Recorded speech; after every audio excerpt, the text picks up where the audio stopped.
सकते हैं ज्ञान भी, बता सकते हैं बातें भी,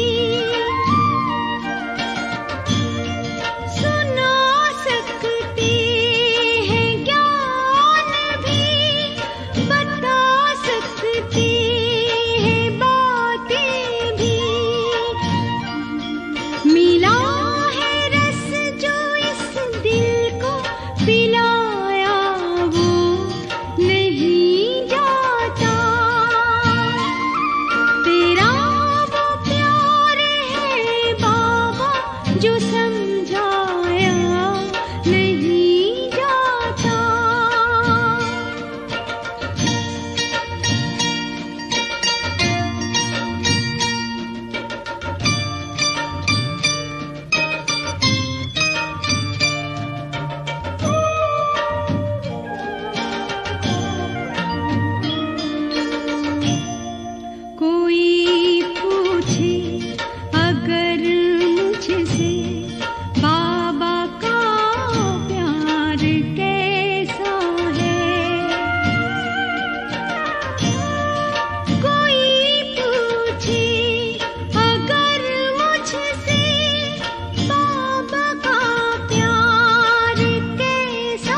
समझाया वो नहीं जाता। तेरा वो प्यार है बाबा जो समझाया नहीं जाता। बरस जाता है नैनों से वो बतलाया नहीं जाता। बरस जाता है नैनों से वो बतलाया नहीं जाता। बरस जाता है नैनों से वो बतलाया नहीं जाता। बरस जाता है नैनों से वो बतलाया नहीं जाता। बरस जाता है नैनों से वो बतलाया नहीं जाता।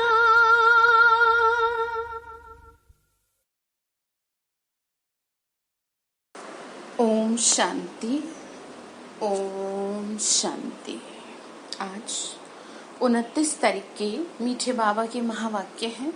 आज बाबा ने कहा, मीठे बच्चे, जैसे बाबा प्यार का सागर है, उनके जैसा प्यार दुनिया में कोई कर नहीं सकता। ऐसे तुम बच्चे भी बाप समान बनो, किसी को रंज नाराज मत करो। मतलब जैसे बाबा सबकी गलतियों को माफ़ करता है, हमारी गलतियों को माफ़ करता है। हम कुछ भी बोल देते हैं, उसको भी बाबा एक्सेप्ट कर लेते हैं, फिर भी प्यार करते हैं। नहीं समझते हम, फिर भी समझा रहे हैं। 84 साल से समझाते ही जा रहे हैं, कभी गुस्सा नहीं हुए। तो इसलिए बाबा ने कहा कि तुम भी ऐसे ही बनो मेरे जैसे। जैसे मैं प्यार करता हूँ तुम्हें, तुम भी बाप समान बनो। कुछ भी ऐसा मत करो जिससे कोई नाराज हो। लेकिन एक बात का ध्यान रखना है, इसमें 2 शब्द जुड़े हैं। बाबा ने कहा ये भी नहीं कि भगवान की आज्ञा की अवज्ञा करके किसी को राजी करने की सोचें। तो दोनों ही बातों का ध्यान रखना है। तो प्रश्न बाबा ने पूछा, किस प्रकार के ख्यालात विचार चलते रहें तो खुशी का पारा चढ़ा रहेगा? तो आंसर है, अभी हम ज्ञान रत्नों से अपनी झोली भर रहे हैं, फिर ये खानियां आदि सब भरपूर हो जाएंगी। वहाँ सतयुग में हम सोने के महल बनाएंगे। हमारा ये ब्राह्मण कुल उत्तम कुल है। हम सच्ची सच्ची सत्यनारायण की कथा, अमर कथा सुनते और सुनाते हैं। ऐसे ऐसे ख्यालात चलते रहें तो खुशी का पारा रहेगा। बाबा ने क्या कहा, जब तुम ये ध्यान रखोगे कि तुम कहाँ जा रहे हो, तुम सतयुग की दुनिया में जाने वाली आत्माएं हो, ज्ञान जो सुनते हैं उसका चिंतन करते रहोगे, तो बाबा ने कहा तुम खुश रह पाओगे। अदरवाइज तुम खुश नहीं रह पाओगे। क्यों? क्योंकि चारों तरफ माया का ही बोलबाला है। इसलिए ध्यान रखो, तुम्हारी खुशी बहुत कीमती चीज है। ओम शांति। बाबा ने कहा आज फिर, बच्चे बाप की याद में बैठे हैं। ये श्रीमत अर्थात श्रेष्ठ ते श्रेष्ठ मत है। याद की यात्रा बहुत मीठी है। बच्चे नंबरवार पुरुषार्थ अनुसार जानते हैं कि जितना बाप को याद करेंगे उतना बाबा स्वीट लगेगा, मतलब मीठा लगेगा, प्यारा लगेगा। सैक्रीन है ना, मिठास है। एक बाप ही प्यार करते हैं, बाकी तो सब मार देते हैं। बाबा बोले दुनिया सारी एक दो को ठुकराती है, बाबा प्यार करते हैं, उनको सिर्फ तुम बच्चों ने जाना है। बाप कहते हैं मैं जो हूँ, जैसा हूँ, कितना बड़ा हूँ। बताओ हमारा बाप कितना बड़ा है? तो कहते हैं बिंदी है, और तो कोई जानते ही नहीं। बाबा ने कहा सोचो, तुम मेरे बारे में सोचो कि सारी दुनिया का मालिक तुम्हारा पिता। दुनिया में कोई किसी का किसी बड़े आदमी से कनेक्शन होता है तो अभिमान कितना रखते हैं कि भाई हमारा तो फलाने से कनेक्शन है, हमारा तो ये है। और यहाँ देखो, यहाँ प्राइम मिनिस्टर का भी पिता, प्रेसिडेंट का भी पिता, प्रधानमंत्री का भी पिता, धर्म पिताओं का भी पिता, वो कहता है मैं तुम्हारा पिता हूँ, तुम प्यार से मुझे याद करो, विचार करो। भगवान हमसे बात करते हैं। बच्चे भी घड़ी घड़ी भूल जाते हैं कहते हैं भक्ति मार्ग में तो बड़े बड़े चित्रों की पूजा करते हैं, अब बिंदी को कैसे याद करें। अब कईयों को दिक्कत होती है। आत्मा जानती है हम बिंदी हैं, हमारा बाप भी ऐसे है। आत्मा ही प्रेसिडेंट है, आत्मा ही नौकर है। पाठ आत्मा ही बजाती है, बाप है सबसे स्वीट। सब याद करते हैं। हे पतित पावन दुख हरता सुख करता आओ। अब तुम बच्चों को ये निश्चय है कि हम जिसको बिंदी कहते हैं वो बहुत सूक्ष्म है। बाबा ने क्या कहा, तुमको इस बात का निश्चय है ना, परंतु महिमा कितनी भारी है देखो। भल महिमा गाते भी हैं ज्ञान का सागर शांति का सागर, परंतु समझते नहीं है कि वो आके कैसे सुख देते हैं। क्या कहा, भले ही कहते हैं लेकिन समझते तो है ही नहीं। सागर है भगवान हर चीज का, फिर भी हम दुनिया वालों से मांगते हैं। मीठे मीठे चिल्ड्रन हर एक समझ सकते हैं कौन कौन कितना श्रीमत पे चलते हैं। श्रीमत मिलती है सर्विस करने की। बाबा ने क्या कहा, तुमको श्रीमत मिली है सेवा करने की। बहुत मनुष्य बीमार रोगी हैं, बहुत हैं जो हेल्दी भी हैं। भारतवासी जानते हैं सतयुग में आयु बहुत बड़ी एवरेज है। कितना 125 से 150 वर्ष की उम्र के बीच में शरीर छूटेगा। बावनी का हर एक अपनी फुल आयु करते हैं पूरी। सतयुग में अकाले मृत्यु नहीं होती, और यहाँ पे कहें तो पूरी जीवन जी नहीं पाता मनुष्य, या पूरी मृत्यु नहीं होती। पूरी मृत्यु समझ रहे हैं ना, कि समय पर मृत्यु नहीं होती। जैसे आपने देखा है कि जो लोग बहुत एजिड हो चुके हैं वो अभी बैठे हैं, और जो यंग हैं वो शरीर छोड़ रहे हैं। क्या कहेंगे फिर, अकाले मृत्यु। ठीक है, तो बाबा ने कहा बच्चे ये तो बिल्कुल छीछी दुनिया है, जो बाकी अभी थोड़ा सा समय ही है। मनुष्य बड़ी बड़ी धर्मशालाएं आदि अभी तक बनाते रहते हैं, जानते नहीं हैं ये बाकी कितना समय होगी। मंदिर आदि बनाते हैं, लाखों रुपए खर्च करते हैं, उनकी आयु बाकी कितना समय होगी। बाबा ने कहा जो ये सब कर रहे हैं उसकी आयु कितनी होगी तुम जानते हो ना, ये तो टूटे की टूटे। यानी जो मंदिर भी बना रहे हैं वो सब भी तो बाबा ने कहा ना समय अनुसार परिवर्तित होगा। तुमको बाबा मकान आदि बनाने के लिए मना नहीं करते। तुम अपने ही घर में एक कमरे में हॉस्पिटल कम यूनिवर्सिटी बनाओ, मतलब बाबा का कमरा बनाओ। उस कमरे में बैठ के रोज सुबह शाम योग करो, किसी को 2 ज्ञान की बातें सुनाओ। ठीक है, तो उसको बाबा ने नाम दिया हॉस्पिटल कम यूनिवर्सिटी। बगैर कोई खर्चा हेल्थ वेल्थ हैप्पीनेस 21 जन्मों के लिए मिल रही है। बाबा ने कहा वहाँ तुम्हें अपने ही घर में अगर एक कमरा तुमने, या एक कमरा नहीं एक कोना हो, हर किसी के पास तो कमरा नहीं होता, एक कोना हो तो हो गई, एक कोने में बाबा को बिठा दो। और फिर बाबा ने कहा क्या खर्चा है बताओ उसमें, 21 जन्मों का सुख मिलेगा इस नॉलेज से। तो तुम्हें ये भी समझाया है तुमको बहुत सुख मिलता है। जब तमो प्रधान बने तब जास्ती दुख होता है। जितना जितना तमो प्रधान बनते जाएंगे उतना दुनिया में दुख अशांति बढ़ती जाएगी। मनुष्य बहुत दुखी होंगे। बाबा क्या बोले, मनुष्य बहुत दुखी होंगे, फिर जय जयकार होगी। बाबा ने कहा तुम बच्चों ने जो विनाश दिव्य दृष्टि से देखा सो फिर प्रैक्टिकल में देखना है। स्थापना का साक्षात्कार भी बहुतों ने किया है। छोटी बच्चियां बहुत साक्षात्कार करती थी, छोटेपन में बहुत दिखते थे स्वर्ग के सीन वगैरह। ज्ञान कुछ भी नहीं था, पुरानी दुनिया का विनाश तो जरूर होना ही है ना। तो तुम समझ रहे हो ना कि तुमको स्वर्ग का वर्षा लेने के लिए पढ़ना है, अपना जीवन सुंदर बनाने के लिए पढ़ना है। ये नहीं कि चलो मरने के बाद जो होगा सो देखा जाएगा, नहीं, जीते जी जीवन बदलेगा। ठीक है, तो बातों को बिल्कुल भी लाइटली ना नहीं, भगवान की बातों को इग्नोर ना करें, अदरवाइज एक दिन ऐसा आएगा कि वो आपको इग्नोर करेगा तो बड़ा भारी पड़ेगा फिर आपको। ठीक है, फिर बाबा ने क्या कहा, बाप ही आके स्वर्ग का वर्षा देते हैं, परंतु बच्चों को फिर मेहनत करनी चाहिए ऊंच पद पाने का। तुम बच्चों को बाप बैठ ये सब बातें समझाते हैं। बाबा ने कहा वो थोड़ी जानते कि बाकी थोड़ा सा समय है। बाबा ने कहा दुनिया वाले नहीं जानते इस बात को, मैं तुम्हें बता रहा हूँ। मुरली के जरिए डायरेक्शन दिए जाएंगे टाइम टू टाइम, और जिनकी बुद्धि एकाग्र होगी तो अपने आप बाबा उनको टचिंग देगा। जैसे बहुत महान आत्माएं जो बहुत ज्ञान योग करती हैं, जिनकी बाबा से बहुत सच्ची प्रीत है, जैसे कि देखो जो बड़े बड़े भाई बहन हैं, बड़े मतलब जैसे सूरज भाई हैं और दीदी दादियाँ रहीं, तो बाबा का प्यार उन पे बना ही रहता था, बाबा की याद उनमें रहती थी, मगन रहती थी ना बाबा उनकी याद में। तो ऐसी आत्माओं को वो टचिंग भी देगा। तो बाबा ने कहा वो थोड़े ही जानते हैं कि अभी थोड़ा सा समय है, मैं समझाता हूँ। बाप कहते हैं मैं हूँ दाता और तुमको देने आया हूँ। क्या देंगे? दे रहे ना सुख शांति ज्ञान वर्षा सब कुछ दे रहे हैं। तो मनुष्य कहते हैं पतित पावन आओ और आकर हमको पावन बनाओ। बाबा ने कहा तुमने मुझसे क्या डिमांड करी? तुमने मुझसे एक ही डिमांड करी है बस। कौन सी डिमांड करी? पतित पावन आओ, अब मैं आया हूँ, मुझे पहचानो। तो बाप कहते हैं पहले तुम कितने समझदार थे, सतो प्रधान थे, अभी तो तमो प्रधान बन पड़े हो। तुम्हारी बुद्धि में भी अब आया है ना। आगे थोड़ी समझते थे कि हम विश्व पे राज्य करते थे, तुम विश्व के मालिक थे, फिर जरूर बनेंगे। हिस्ट्री ज्योग्राफी रिपीट होगी डेफिनेटली। बाबा ने समझाया है 5000 वर्ष पहले मैं आया था, तुमको स्वर्ग का मालिक बनाया था। बाबा ने कहा फिर तुम 84 जन्मों की सीढ़ी उतरते हो। ये विस्तार कोई भी शास्त्रों में नहीं है। शिव बाबा ने कोई शास्त्र आदि पढ़ा है क्या? उनको तो ज्ञान की अथॉरिटी कहा जाता है, सागर है वो, सब कुछ समाया हुआ है अंदर में। किसके? बाबा के, शिव बाबा के।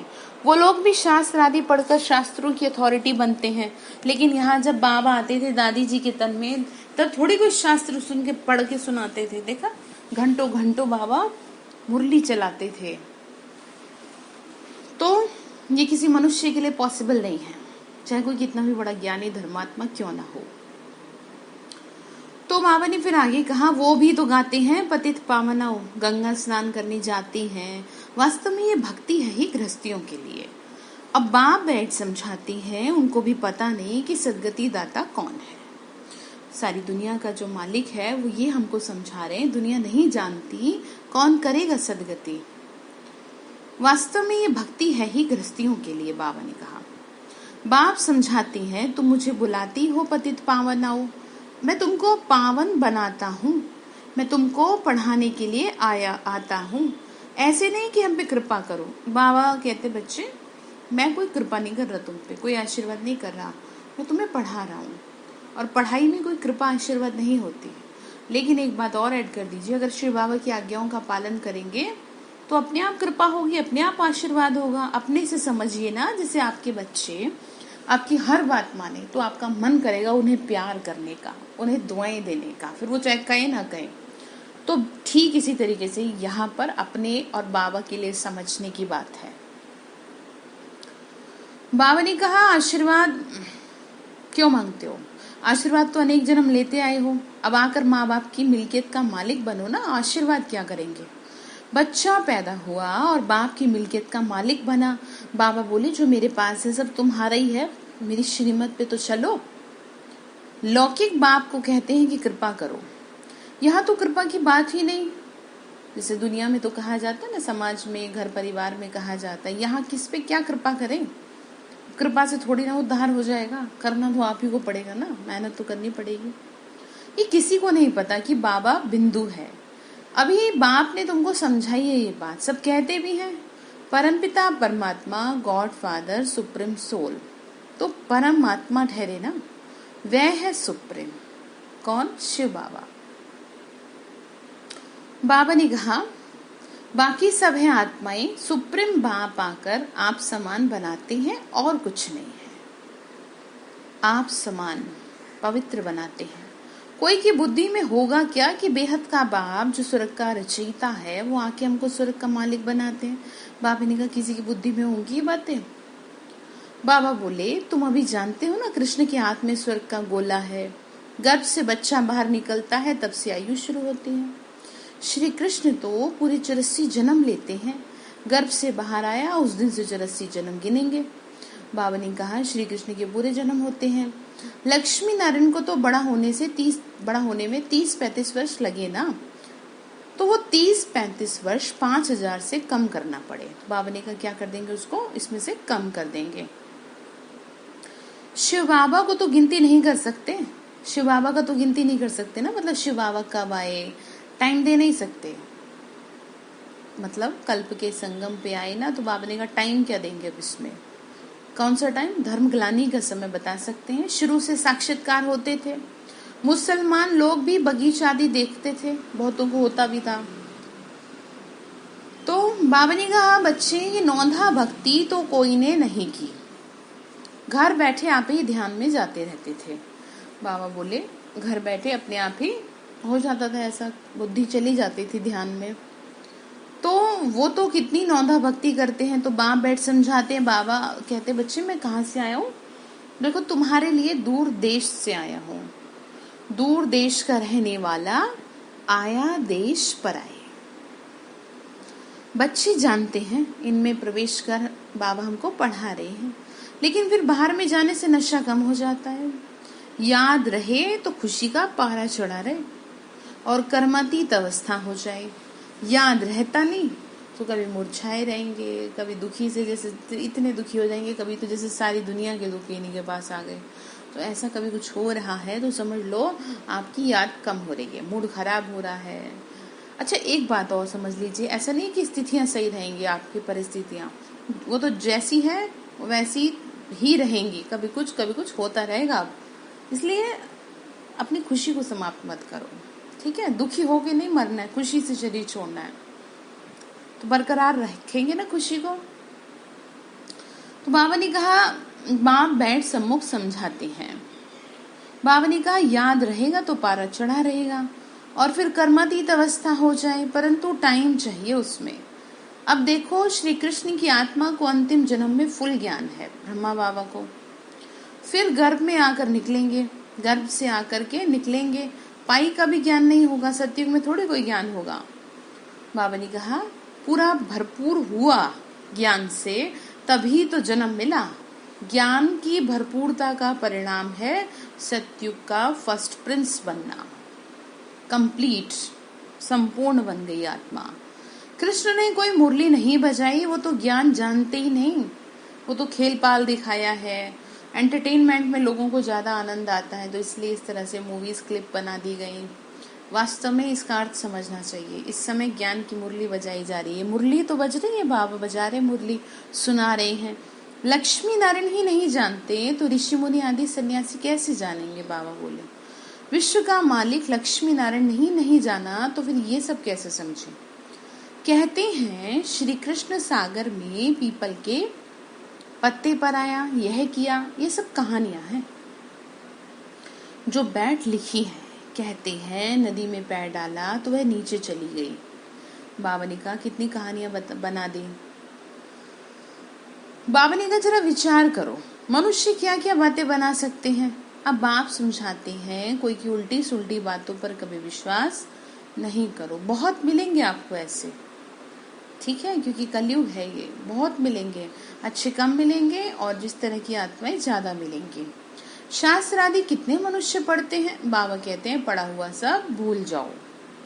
क्यों, ये तुम्हारी बुद्धि भटकेगी। इस देह को भी भूल जाओ, क्योंकि तुम जब आई थी ऊपर से तो थोड़ी कुछ पढ़ के आई थी, बस संस्कारों को लेकर के आई थी। आत्मा में संस्कार भरे रहते हैं और तुम्हारे में देवता कुल के संस्कार हैं, तभी तो तुम ज्ञान की तरफ अट्रैक्ट हो रही हो, तभी तो तुम औरों जैसे नहीं हो। तो उसे याद करो बस, बाकी कुछ भी याद करने से अब कुछ फायदा नहीं है। भिन्न भिन्न नाम रूप देश चोला पहनकर, अब बाप कहते बच्चे ये छीछी वस्त्र है।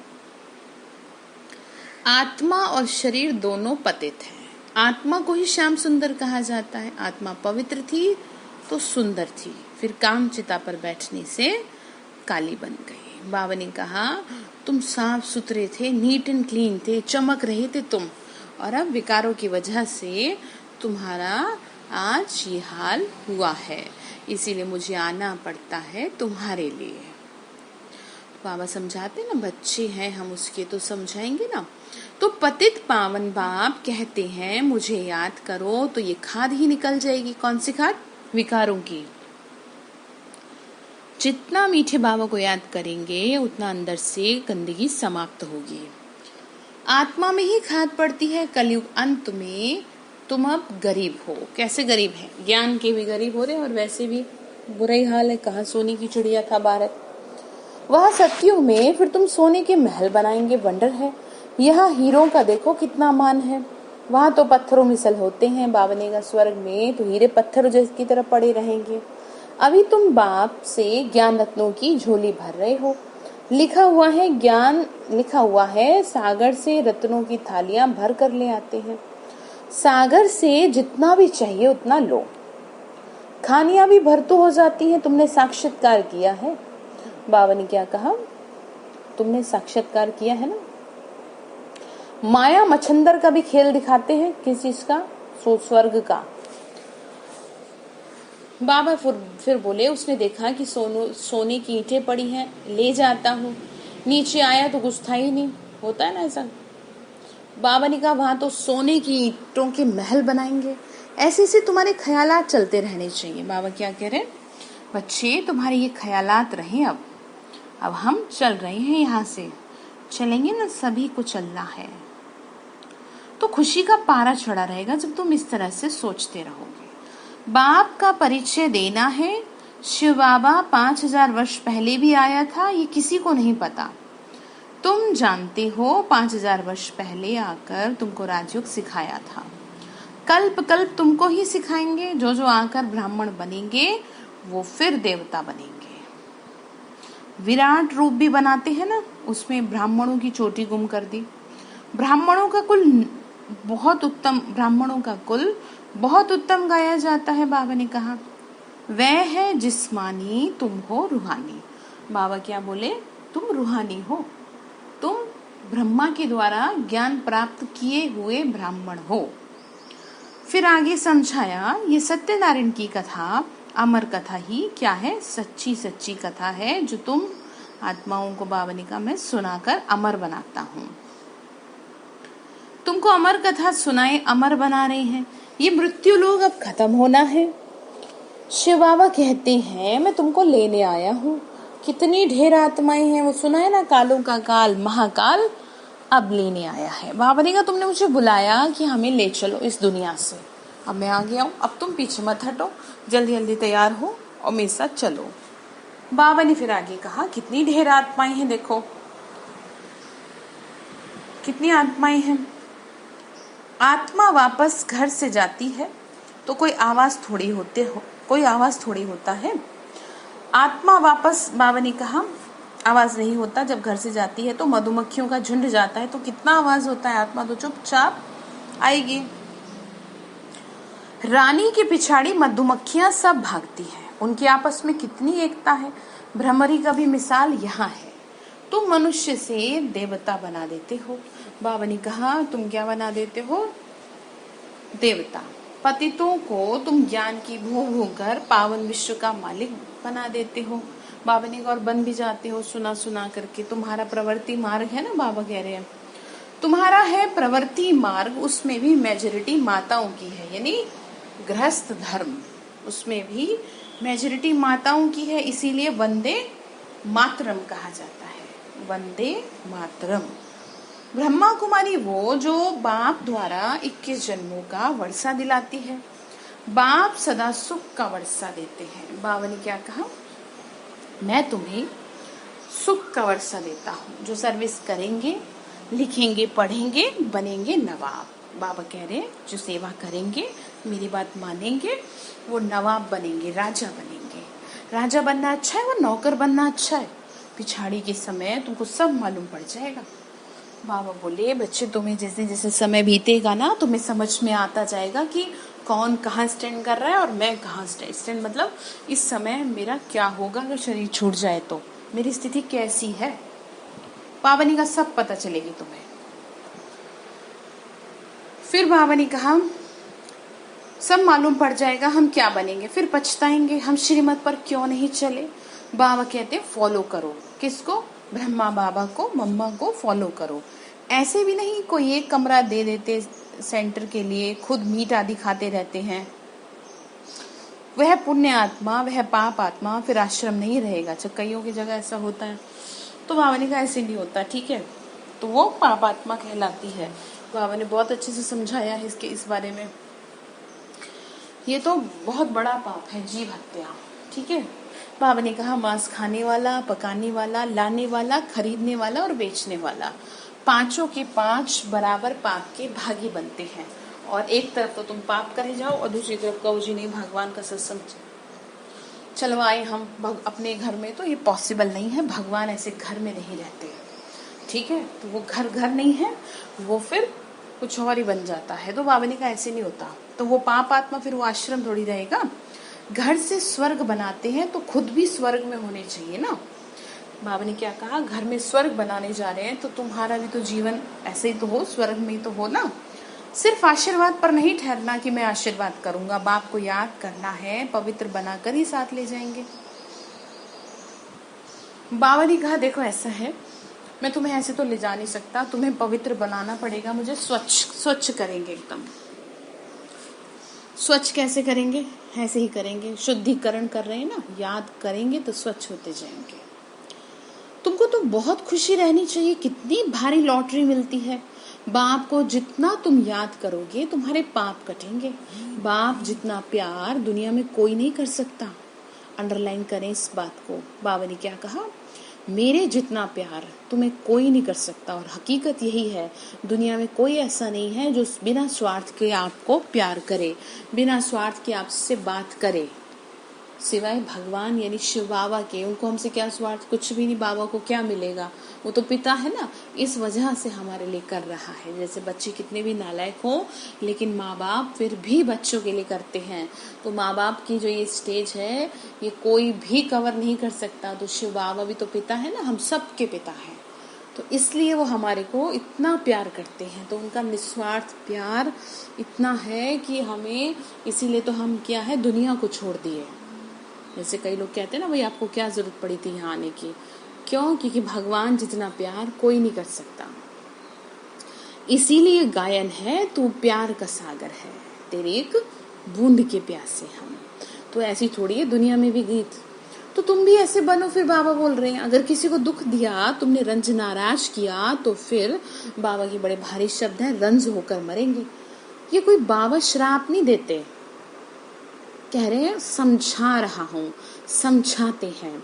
सुख दो तो सुखी होंगे, सबको प्यार करो। बाबा भी तो प्यार का सागर है, तो तुम भी सबसे अच्छे से रहो। ठीक है, अच्छा। मीठे मीठे सिक्के लदे बच्चों प्रति माता पिता बाप दादा का याद प्यार और गुड मॉर्निंग। रूहानी बाप की रूहानी बच्चों को नमस्ते, रूहानी हम बच्चों की रूहानी माता पिता बाप दादा को नमस्ते। बाबा नमस्ते, शुक्रिया बाबा, शुक्रिया। तो धारणा के लिए मुख्य सार है, किसी भी उल्टी सुल्टी बात पे विश्वास नहीं करना, किसी की बातों में आके कुछ का कुछ कर देना। ठीक है, तो कंफर्म करेंगे रिस्पॉन्सिबल टीचर बहन से कि ऐसे ऐसे बात है, हमें इस आत्मा ने ऐसे कहा। जो भी बात है सिर्फ टीचर बहन से करनी है, किसी दूसरे भाई बहन से किसी को भी इस तरह की गंदगी नहीं फैलानी। आप कहीं से कुछ भी सुन लेते हैं तो, अदरवाइज तो कोई बात ही नहीं है। बाबा ने कहा जो भी उल्टा पढ़ा है उसे भूल अशरीरी बनने का अभ्यास करना है। अब बात आती है शास्त्रों की। अब शास्त्रों की जो शास्त्रवादी आत्माएं हैं, अगर उसमें उनको कोई डाउट लगता है, भाई शास्त्रों में तो ऐसे लिखा है, आप ऐसे कहते हैं, तो उसके लिए भी टीचर बहन से आप बात करें कि आप हमें ये समझा दीजिए। और उसके बाद के चक्कर में अपनी बुद्धि में कचरा नहीं भर लेना, कुछ का कुछ नहीं भर लेना है। तो दूसरा पॉइंट है, सिर्फ आशीर्वाद पर नहीं चलना, स्वयं को पवित्र बनाना है। बाप को हर कदम में फॉलो करना है, किसी को भी दुख नहीं देना, नाराज नहीं करना है। भगवान ने कहा है, श्रीमत दी जा रही है आपको, ध्यान रखिएगा आप। तो वरदान दिया बाबा ने, हर संकल्प और कर्म में सिद्धि अर्थात सफलता प्राप्त करने वाले संपूर्ण मूर्त भव। बाबा ने क्या कहा, जो संकल्प करो वो सिद्ध हो जाए, यानी सफल हो जाए। आज मैं तुम्हें वरदान देता हूँ, संपूर्ण मूर्त भव। बाबा ने एक्सप्लेन किया, संकल्पों की सिद्धि तब प्राप्त होगी जब समर्थ संकल्पों की रचना करेंगे। मतलब जब अच्छे संकल्पों को क्रिएट करोगे तब तुम अपने हर संकल्प में विजयी हो पाओगे। जो अधिक संकल्पों की रचना करते हैं, यानी फालतू में ही सोचते रहते हैं, वो उनकी पालना भी नहीं कर पाते। इसीलिए जितनी ज्यादा रचना उतनी ही शक्तिहीन। यानी बहुत कुछ सोचते रहते हैं और फिर किसी एक भी चीज में सफल नहीं हो पाते। ठीक है, बाबा हम बच्चों को समझा रहे हैं ना, तो ऐसे नहीं करेंगे। उतना ज्यादा शक्तिहीन होंगे ना जितनी ज्यादा रचना होगी। तो बाबा ने कहा तो पहले व्यर्थ रचना बंद करो, यानी व्यर्थ के संकल्पों को स्टॉप करो, तब सफलता होगी। और कर्मों में सफलता प्राप्त करने की युक्ति है कर्म करने से पहले आदि मध्य और अंत को जानकर फिर कर्म करो, इसे ही संपूर्ण मूर्त बन जाएंगे, इससे ही। ठीक है, स्लोगन है समय पर दुख और धोखे से बचकर सफल होने वाले ही ज्ञानी समझदार है। समय पर बाबा ने कहा धोखे से बचना, वही समझदार कहलाएंगे। वो कैसे होगा? जब बाबा ने कहा ना संकल्प व्यर्थ आपके नहीं होंगे, तभी आपको शक्ति मिल जाएगी, इस चीज की समझ में आएगा आपको। तो आज बाबा ने जो होमवर्क दिया है वो ये है कि आपको ये ध्यान रखना है कि आपको बाबा से ज्यादा प्यार कोई नहीं करता। तो आपको आज चेकिंग ये करनी है, ये देखना कि मेरा बाबा से कितने % प्यार है, और हर किसी को ये सोचना है कि बाबा मुझे ज्यादा प्यार करते हैं, ऐसे सोचना है आपको। अच्छा, ओम शांति।